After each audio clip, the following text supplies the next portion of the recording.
Well, good week, and this is Rick with GM Tips. Sorry, noises in the kitchen. That means dogs and cats are doing things they should.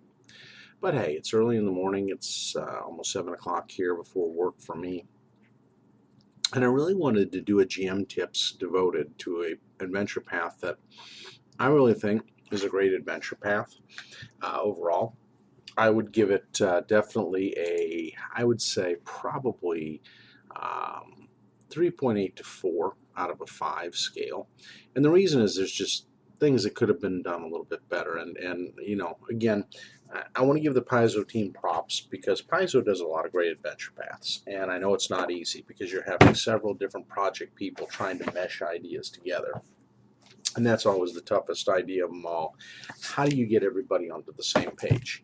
And it's very difficult to do. And so, I know James Jacobs has to basically herd a bunch of wild cats together and just get them all to go the same direction. I know each one does a little bit on each, and I always love it because one of the ones that always has a major hand in all of these outside of Wes Schneider is Rob McCreary. And Rob has always done a little bit when it came to the early paths and had a huge amount of creative wherewithal in doing them. So let's take a look at what my favorite adventure path is. And I will put up the first book, and you can already see right there. What does that say? Skulls and Shackles. And Skull and Shackles. And why is Skull and Shackles such a great adventure path? Well, it hits the one thing that we all love because, again, Pirates of the Caribbean, how many of us love that whole series and continue to love that series? Well, here's your Pirates of the Caribbean. And basically everything takes place, and I'm going to give you all the books you're going to need for this, in this area. The Isles of the Shackles. Now, if you haven't gotten this, get it before it runs out. Otherwise, you're going to be, regulated to PDFs. And I like PDFs, don't get me wrong. They're great material, and they're great to carry around and don't take up a lot of space other than on a hard drive. But they're hard to read electronically sometimes. So, Isles of the Shackles. Why is that important? This is where most of the adventure is going to take place. And as you'll see from looking at the maps out there, there are a bunch of the Shackle Isles. A bunch. And they're all just south of a huge maelstrom by the name of the Eye of Abendigo. And this is on the inner sea world of Galarian. It's part of the campaign path there. And the Shackle Isles are some isles that are just off of the coast of Garand. It's off the west coast of Garand, which is the southern of the two continents. And it's right near the Mwangi Expanse in Sargava. And that's more of the jungle areas in that area. And they also have the Sodden Lands, which are near there, which used to be Lurgan and Eurycidus, I think it was, or Yurlin. I'm going to kill it, guys, because again, they don't give you a lot of information on it, but there are two empires, Shori empires, that are in that area. Now, what are some other aids that are important to have, like we talked about? Having Heart of the Jungle is always important. Why? Well, if you look at where the Shackle Isles are located, you see this huge swirling maelstrom. You see those islands below that? That's the Shackle Isles, right near the Mwangi Expanse. And so that's something that will help you a lot, especially with the piracy portions of that. Having that is going to be a huge deal for giving you ideas and giving you maps that you're going to need for this. I also, the Lost Colony, Sargava. So Sargava, the Lost Colony is another one. It's a smaller book. I have it up on my shelf. I didn't get it down for this one. But it's a 32-pager, and it gives you enough information on Sargava, which is a former Taldoran colony, or actually Chelish Taldoran.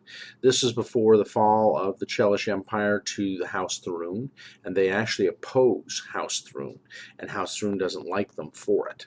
And so Sargava is kind of this breakaway colony to the old empire that they do not like, and that Abergrail Thrun hates.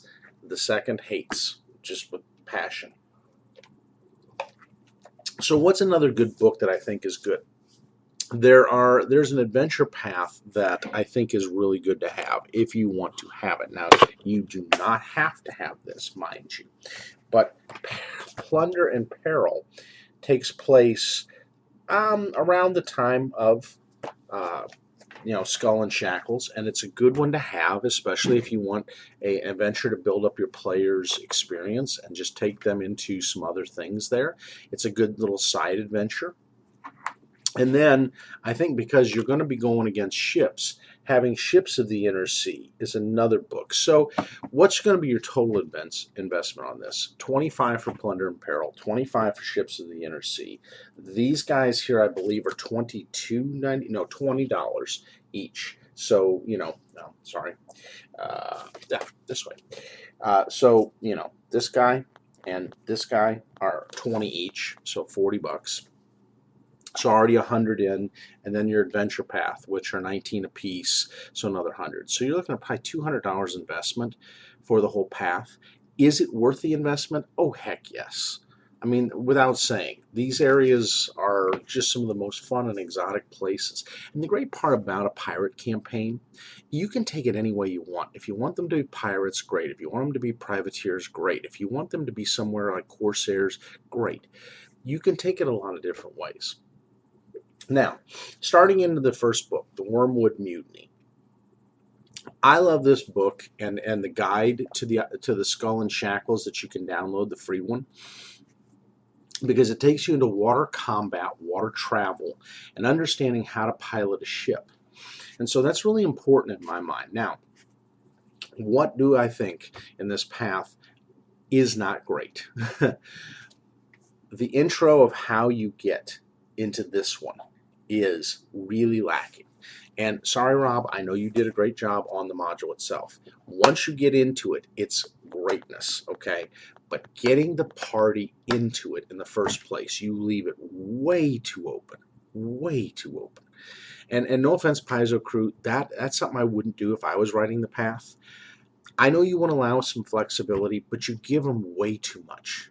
And if there's a beginning GM running this, it's going to confuse the heck out of them. How do you make it all come together? What I would have done is I would have given the characters purpose. Why are they over even in that part of the world? What takes them even close to the Shackle Islands? Because again, my whole point, the Isles of the Shackles, you're going to stay away from them. They're a pirate yard. Their free captains are there. You know that. Everyone in the world knows this is pirate Mecca, and you are not going to go sailing through here for no reason at all. So there's three purposes you could be doing, and the first one makes the most sense. Number one, you're going to Sargava and a leader, the capital of Sargava. Why are you going there? The party's going there to help out with the colonization. They're having some issues either with the locals or with the natives, or they're having problems getting the mining going where they need it to go to be a prosperous colony. Because again, they pay their money to the Free Captain Council, which is the Shackle Isles or the Isle of Shackles. It's basically, you know how the businesses pay bribe money to be protected from thugs. That's kind of what these guys are. They're extorting the colony of Sargava to protect it from the Chelish Empire, so that the Chelish fleets can't come in and put it under an Asmodean rule. So really, they're so indebted, Sargava is, to the pirates that they don't make enough money to support themselves. So having mining and other things and other operations down there is critical for them. And having the party go down there either as a protection group or as a group that can find more prospects for Sargava, so maybe they're prospectors, or they're going into open free trade for another empire, and they're kind of the forerunners for either, I don't know, Osirian, Rahadum, Andoran, Taldor. Any of these things would make sense for the party to go down into that area and risk the danger. So that's number one option as you're playing this that you can give your party. The second option is you're trying to get to Mediogalti, and Mediogalti is the Isle of the Red Mantis Assassins. Maybe you're going there to find out what's going on with that group. Maybe somebody was assassinated that you cared about by this group, and you're trying to go in and stop them from continuing to do this. So you have a background to go to Mediogalti Island, which has a little bit of piracy on it anyways.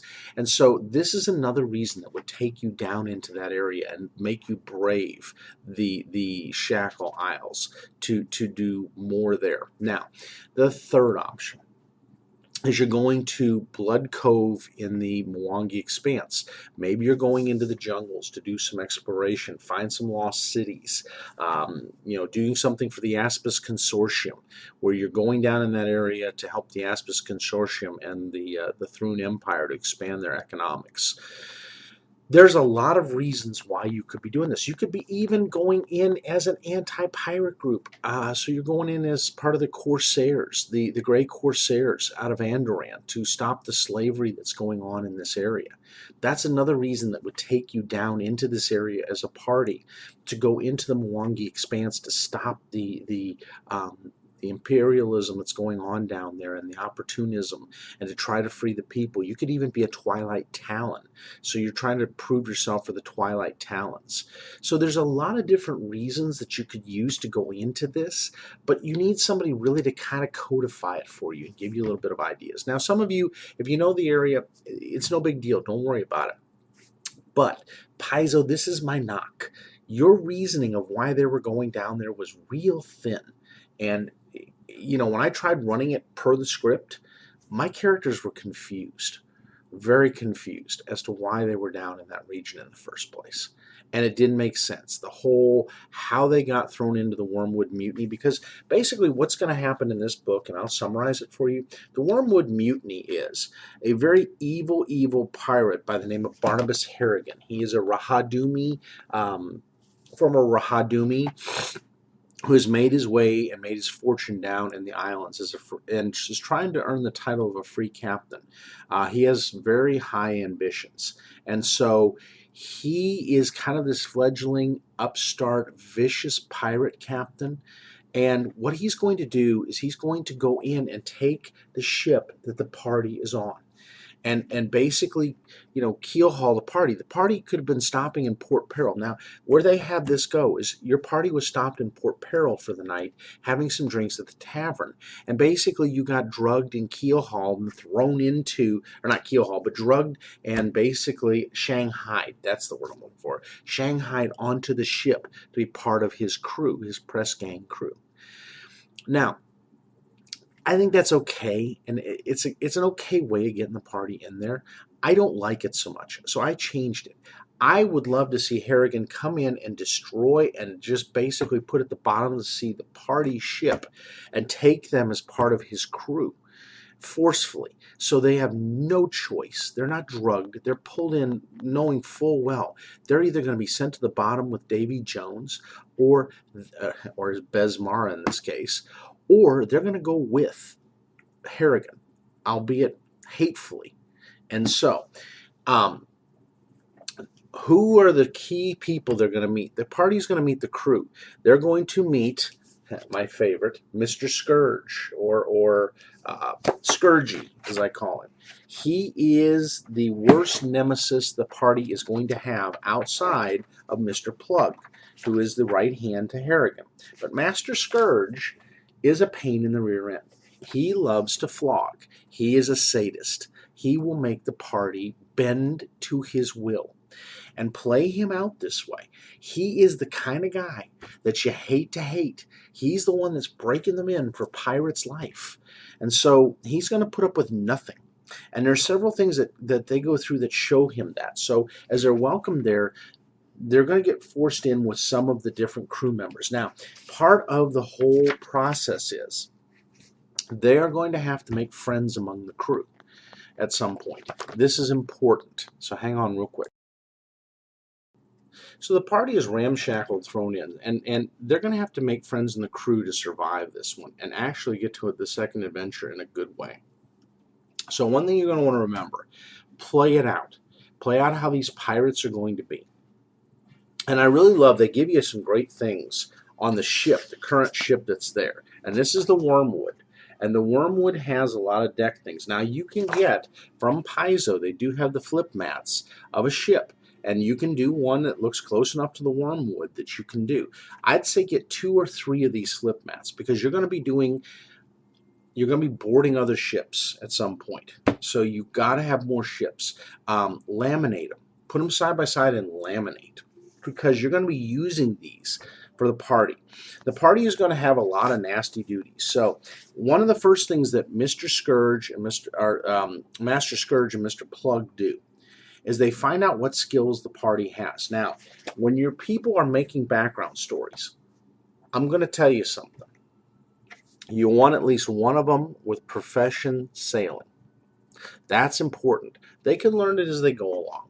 The adventure path allows them to do it, and I would allow them to earn that. Now, one thing the adventure path doesn't do as much of is they don't give you the ability to get profession sailing.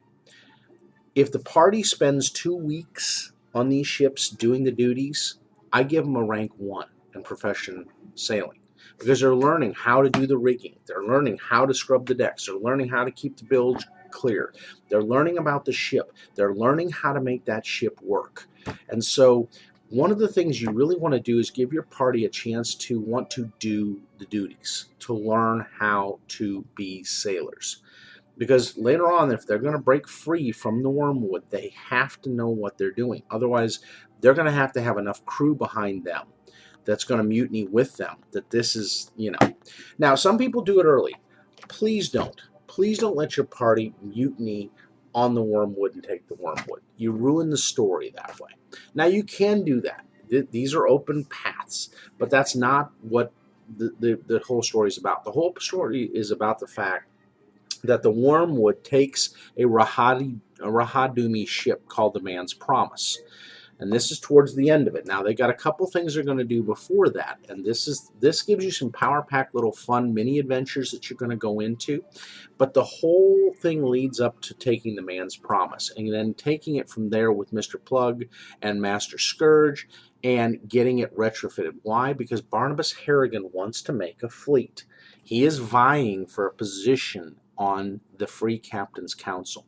They don't tell you this in the beginning that much. They don't give you that much lay into, but that's the backstory. So reading this all the way through and knowing these things is important. Or you can listen to the video, and I'm going to give you some of the key things that you're going to need to know going in. So this is all about Harrigan's plight to want to become a free captain, and the party wanting to push back on being made into forced press gangs pirates. So, what happens? They get the Man's Promise, and the Man's Promise is a bloody battle. And the lead up there, they're going to be taught by some interesting characters, okay? Some of the characters you're going to meet is Cutthroat Grok. Cutthroat Grok is a half-orc with a throat that has been cut and survived it. She is the master of arms for the ship. So any type of arms that the players had going on to the party are going to be locked away in her area. So them getting to know her and befriending her is a real key. And don't make it easy. Use the new Ultimate Intrigue and the diplomacy rules. It's something we didn't have before. So having the Ultimate Intrigue is a great thing to use here, especially with the diplomatic battles. Who else are you going to get to know? Well, Rarest Crime. She is the nut buster of the bunch. She is a nasty piece of work Garundi pirate who will bend the party to the will of what needs to be done to be good pirates.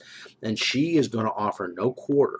She is going to put them to the test, and she's going to teach them how to board, how to do the different things, how to fight, how to get their sea legs. She is important. Now, if they don't follow those directions, Master Scourge is going to give them lashes. Now, one of the things they show you in this adventure is what happens when you're keel hauled. And so the party is going to see a keel hauling. And here's the whole thing you want to emphasize to the party. And it's why it's important to have all this path. Barnabas Harrigan is like he is in Adventure Path, the fifth part of this adventure. Keep that in mind. So if the party at first and second level wants to try to go against him, make a show of force, have him hit the party with a punch so hard that it knocks the party to half hit points, the party member, to show them they are not ready to face him. He will eat them for lunch. And so, I know some people have run it differently. I had a friend of mine who let them basically go up against Harrigan early. I wouldn't. He is a figure of power that they cannot possibly defeat at this point. Plug and Scourge, yes, with a little bit of effort and a lot of hard work, and they're going to need some levels to do it. Now, one of the things they do when they take this ship is they have to go do some fixes because they've damaged the Man's Promise. And this is a nice ship for the party to have. They've damaged the ship's thing, so they have to go to one of the islands. And one of the islands is Bone Rack Island. And Bone Rack Island is a small island that has a former Chelish wreck the Inverness off of it. So there's a lot of undead on the island. And one of the things the party is going to run into is dealing with the undead in order to get the materials to retrofit their ship. And they're sent on a supply mission to the island by Mr. Plug so that the Man's Promise can be retrofitted. By now, the Wormwood's broken off and gone its own direction, and they're going to take this ship to a place off the Garundi Islands eventually. But first, you got to repair the ship. And this is where the party gets to plot with other members.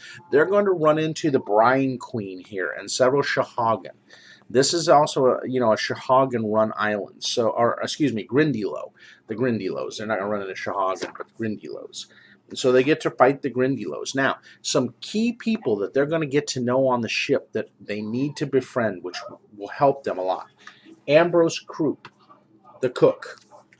He's going to come with them onto the Man's Promise. Of course, Mr. Plug, the real butt of a man. Sandara Quinn, that is going to become one of the party's best friends. She is a cleric of Besmara, and so she is going to be a real asset to the party in helping them. Rosie Cusswell is another one, a little cussing halfling who can play the fiddle like no tomorrow. And there's a bunch of other characters. So you're going to get your crew out of this, and that's all of part one. Trying to get the Man's Promise away from Plug and Scourge, take care of them, and get their own ship. The party get their own ship. Now, what's part two?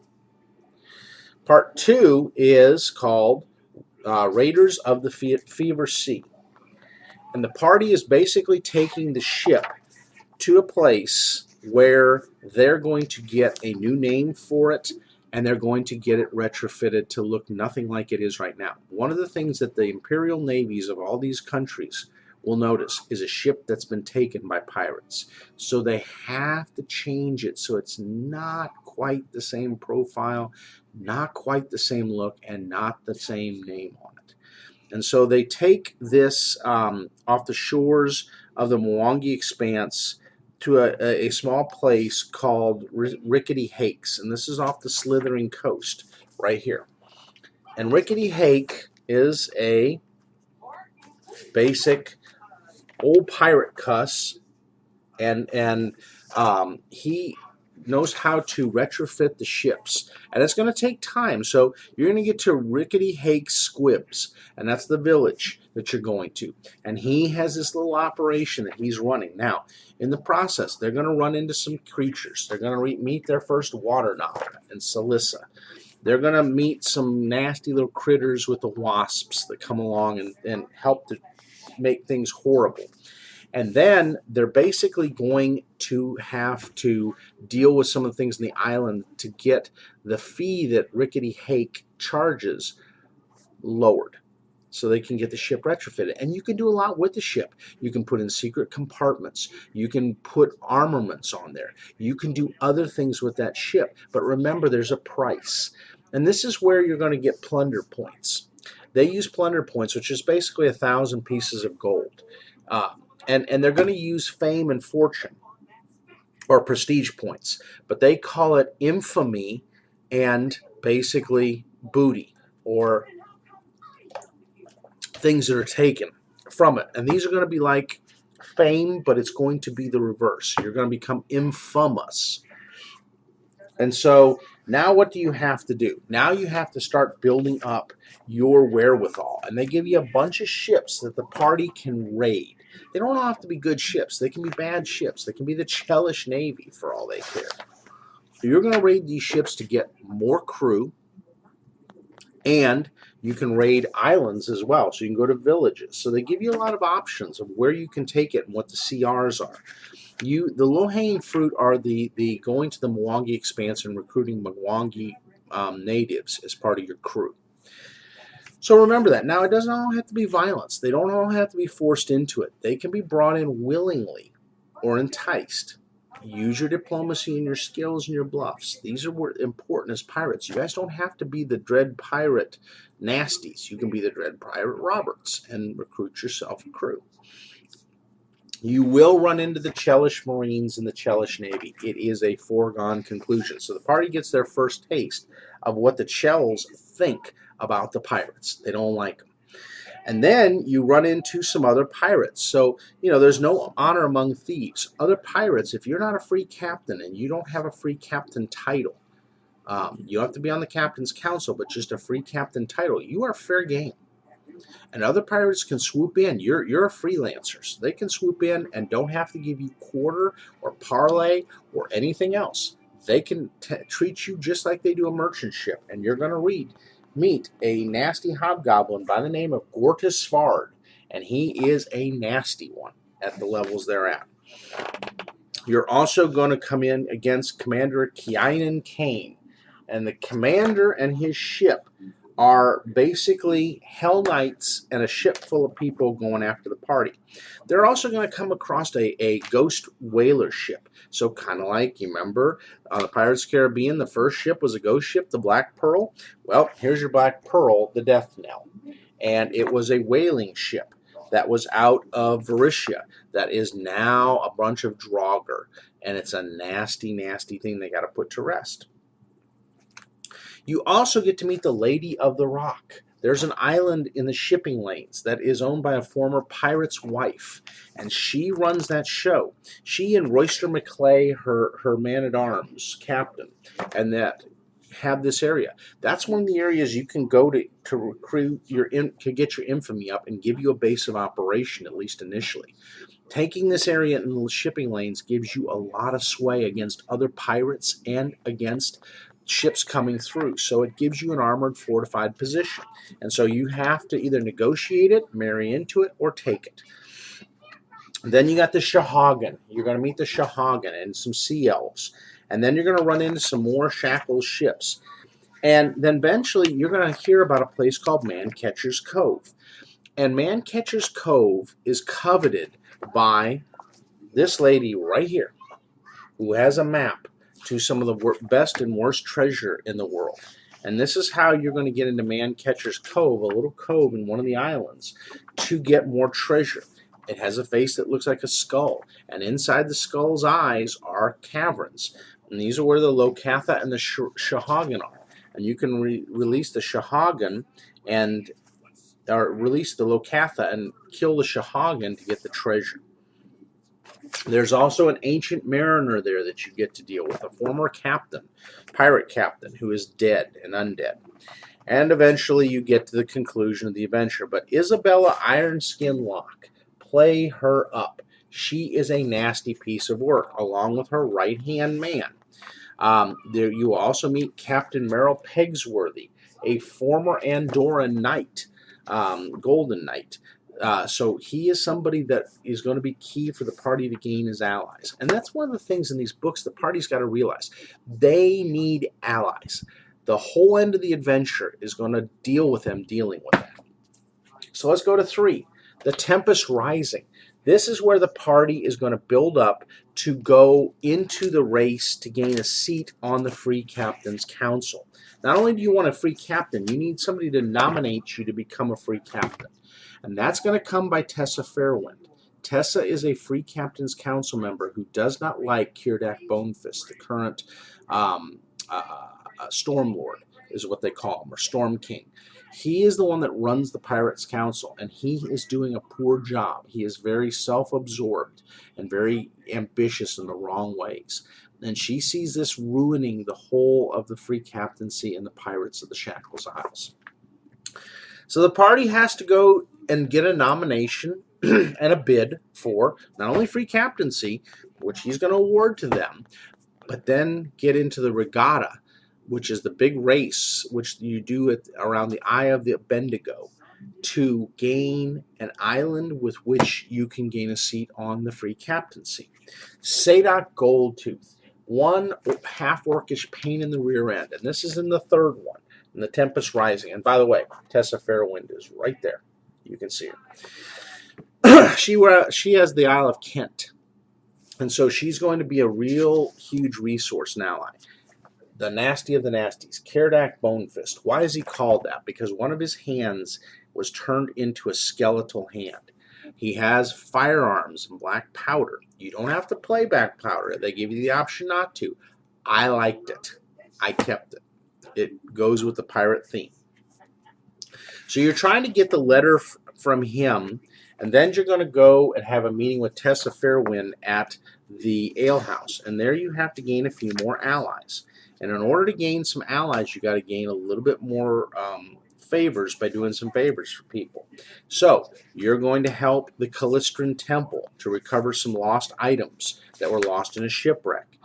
You are going to stop a captain that is not a free captain, but an opportunistic one in Varkala. Varkala is a half-orc opportunist pirate that is hitting other pirates, not offering them quarter.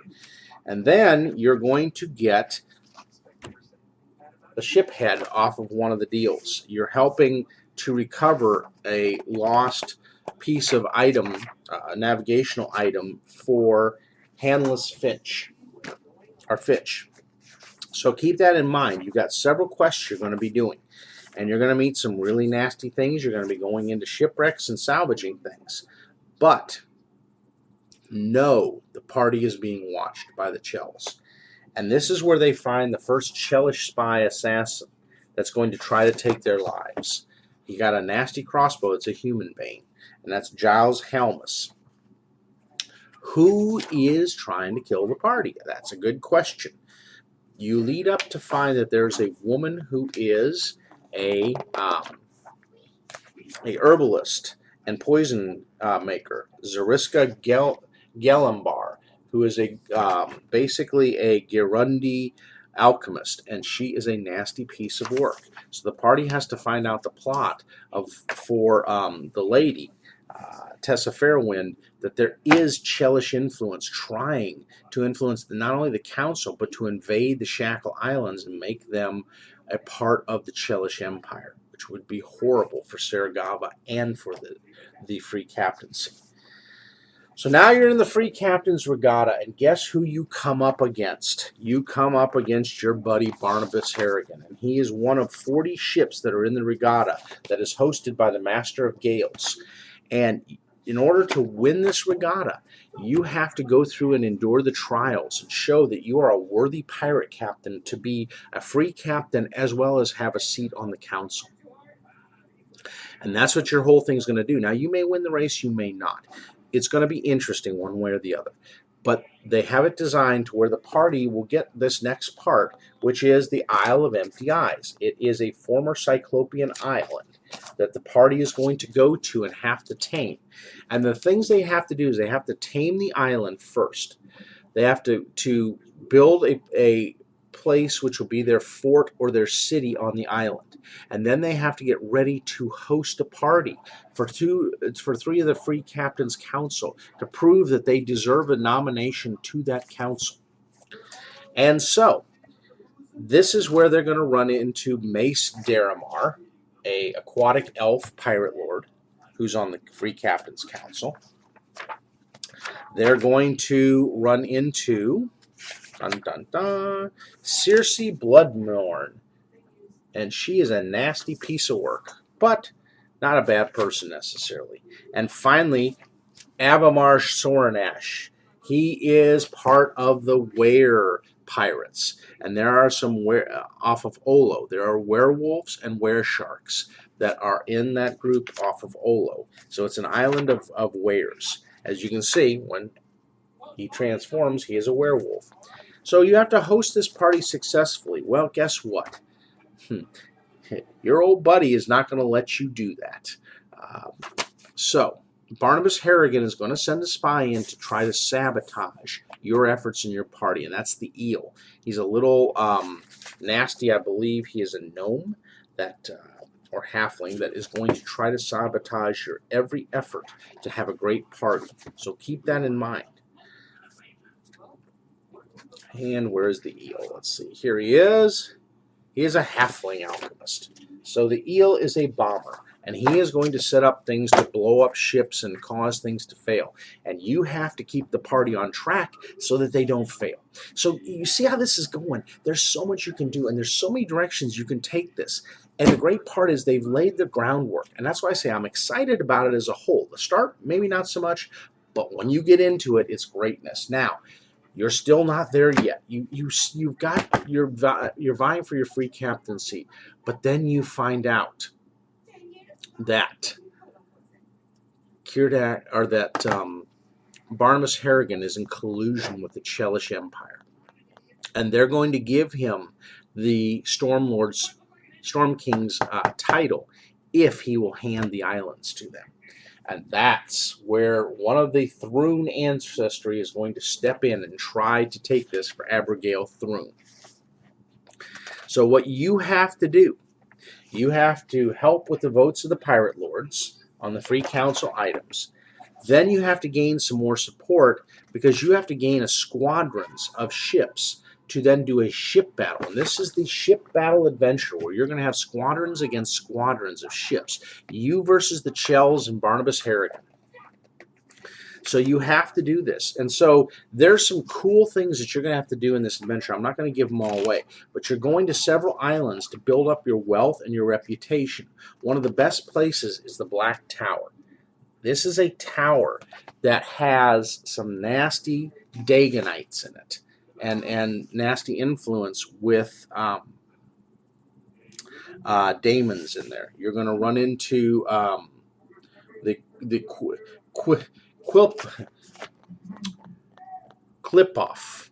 The Clip-Off are the former first generation demons that came out of the abyss. And there's a bunch of these in here. And you're also going to have to fight one of the captains to basically get his support. After that comes your battle. And you're going to have a huge battle with Rarest Crine and the former Wormwoodians to fight to get to Barnabas Harrigan.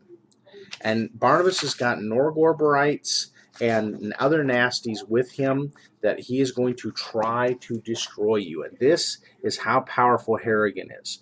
Harrigan is a piece of work. And you got to remember that. That's why when the players try to take him on early, not a good thing. He is a Fighter 5 Rogue 11. I say change him up if you want. I would make him a Brawler Rogue or a Brawler, just a straight Brawler. He is a nasty piece of work. Don't make it easy for your party to kill him. He is their nemesis up to this point. And you have to stop the Chelish squadrons to get to him. Finally,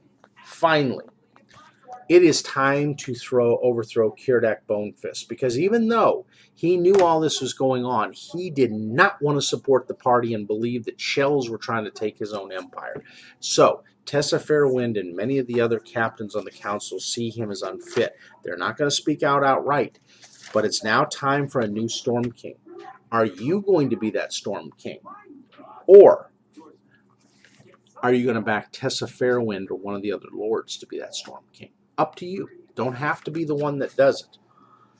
So, you battle the Chelish Armada finally in this one. And there is a huge armada, and Druvalia Thrune runs it. This armada has a good 40 ships. Keep it in mind. A lot of ships. And you run into the Paralictors and some of the Hell Knights that are in this with her. She doesn't come alone. And so you're going to fight these guys. Now, my favorite part of the adventure, and this is what killed off my party the last time I sent them through there, you will run into cannon golems. These are part of Harrigan's fleet. As you're coming into Port Peril to take Port Peril, these cannon golems are going to come against you, as well as pirate bombers, or black powder, and pirate snipers that have both crossbows and firearms. You're going to run the gauntlet to try to come in the back way and take Port Peril from out from under him. And it's going to take some real works because there are a lot of nasty pirates. Plus, you're going to run into a Lamea matriarch sorcerer that is an employment of Kirdak Bonefist. And she is not in the mood to be overthrown and kicked out of there. You're going to come against the filthy lucre and the Culverin Master firearms that are guarding him, Kirdak, and some Charakara. So you're going to come up against some nasty stuff. And Kirdak Bonefist is a Fighter 8 Inner-Sea Pirate 10. I would even put some mythics into him. He is a mythic Stormlord. And that's where the adventure goes. Now from there, you can take it a lot of different directions afterwards. There are liches that are out there that are pirates.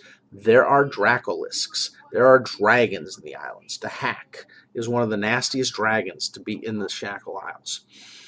There are other raids that you can do. You can go in and try to liberate part of the Mwangi Expanse as your empire. Keep that in mind. Now, if you don't like Port Peril, you can switch Port Peril out for Freeport, which is one of the adventures Green Ronin does. It's a great throw-in, same location type of area, easy drop-in, and gives you a little bit more depth than Port Peril. Now, again, my second knock to Paizo. And guys, I love you. And you guys, like I say, are greatness. And I think sometimes you guys think I pick on you. I don't. I nitpick it because when you guys redo this one as an anniversary adventure, and yeah, I know you're going to do it because it's one of the most loved adventure paths outside of Rise of the Ruin Lords and the Varishan adventures. One of the things I will say, do Port Peril with more detail, more pirate lords, more everything. You guys did a really so-so job on Port Peril. And no offense, and this goes to two of the writers that wrote this, and my challenge to you, Wes, I know you were a part of the development of this one, and Adam, I know you were too. And this is your baby, and I don't want to say it was a horrible adventure. I loved it. Don't get me wrong. You guys have got to flesh out Port Peril with much more detail. Or try to do something like Freeport, where you turn it into a big city-state. It is the jewel of the pirate empire. It has been there thousands of years. Why not turn it into a mecca city of pirates? I would make it one of the hardest places for any nation to take down, and one of the most fortified cities around. So keep this in mind. Now, enjoy this adventure. It is piracy. It is fun. What kind of classes would I recommend your players run? Players are going to run what players are going to run. I would look at fighters, swashbucklers, slayers. You could do inquisitors. Inquisitor of Besmara would be kind of fun. You can do investigators. You can do brawlers. You can do barbarians. You can do rogues. Rogues fit in beautifully this campaign. Bards, skalds. There are so many different things you can do with this campaign. But these are the skill-based classes because, again, combat's here, but skill is important too. Gunslingers. Yes, if you're going to have black powder, put a friggin' gunslinger in your party. That's one thing I'm going to do the next time when the party asks me suggestions. Kineticists. Beautiful thing. A waterborne kineticist for this. Greatness. So there's a lot you can do. I would do a mesmerist. Mesmerists are perfect for this as a free captain. You BS your ways around things. So keep that in mind as you look at this adventure. I know it's about a 45-minute dive, but it's one of my favorite adventure paths It really is. Carrion Crown, this, and the Serpent Skull, as well as Reign of Winter. 4 of my favorite adventure paths to run as a GM. But this one was one of my first, and I loved it to death. I truly did, and I would rerun it again in a heartbeat. So if you want a great pirate campaign, get this, run this, have fun with this. Don't skimp it. Don't just go by the book.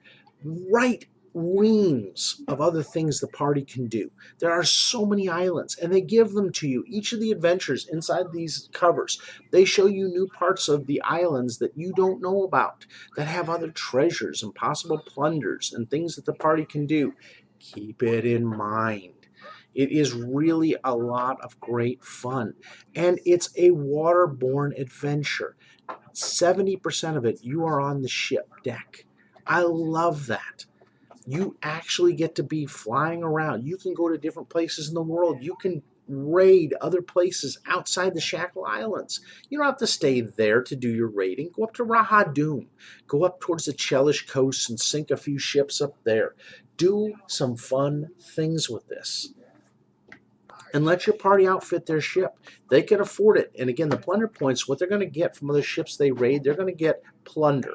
That plunder then can be turned around to buy or barter for other things. Now, mind you, and one of the things they did with the plunder points is they made it easy to do a trade for trade, because you're going to have devaluation, you're going to have haggling, nothing ever sells exactly what you want because everybody's looking for different things. So having plunder points makes sense. You're not going to have as much gold pieces. Your wealth is going to be more plunder, and that's fine. You want plunder. Plunder is going to be easy for you to trade for other things and barter with. So keep that in mind. And again, utilize weather. I did that all through the campaign, and it made the party's life miserable at times because they got seasick. They had to deal with storms and people going overboard. This is a dangerous area of the world, and yet one of the most prized areas to go into. You can go to Medio Galti. Do it, guys. Take them down there, because once they're pirates, they can go to the port there in Medio Galti. There's more pirates there, and there's a respect for the free captains. So keep that in mind. You can go down to Sargava.